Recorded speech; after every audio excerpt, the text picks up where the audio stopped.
There once was a young man who was studying to be a poet. He wanted to become one by Easter, and to marry, and to live by poetry. To write poems, he knew, only consists in being able to invent something. But he could not invent anything.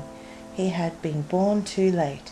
Everything had been taken up before he came into the world, and everything had been written and told about. Happy people who were born 1,000 years ago, he said. It was an easier matter for them to become immortal. Happy even was he who was born 100 years ago, for then there was still something about which a poem could be written. Now the world is written out, and what can I write poetry about?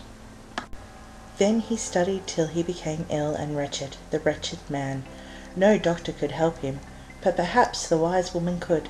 She lived in the little house by the wayside, where the gate is that she opened for those who rode and drove. But she could do more than unlock the gate. She was wiser than the doctor who drove in his carriage and paid taxes for his rank. I must go to her, said the young man. The house in which she dwelt was small and neat, but dreary to behold, for there were no flowers near it, no trees. By the door stood a beehive, which was very useful. There was also a little potato field, very useful, and an earthy bank, with sloe bushes upon it, which had done blossoming and now bore fruit, sloes that drew one's mouth together if one tastes them before the frost has touched them.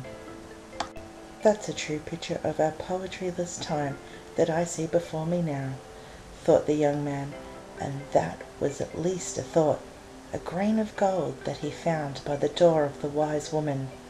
Write that down, she said. Even crumbs are bread. I know why you came hither. You cannot invent anything, and yet you want to be a poet by Easter. Everything has been written down, said he. Our time is not the old time. No, said the woman. In the old time wise women were burnt, and poets went about with empty stomachs, and very much out at elbows. The present time is good. It is the best of times. But you have not the right way of looking at it.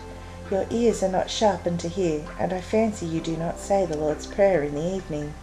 There is plenty here to write poems about, and to tell of, for anyone who knows the way. You can read it in the fruits of the earth. You can draw it from the flowering and the standing waters. But you must understand how.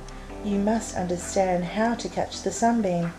Now just you try my spectacles on, and put my ear trumpets to your ear, and then pray to God, and leave off thinking of yourself.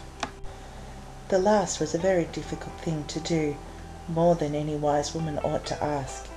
He received the spectacles and the ear trumpet, and was posted in the middle of the potato field.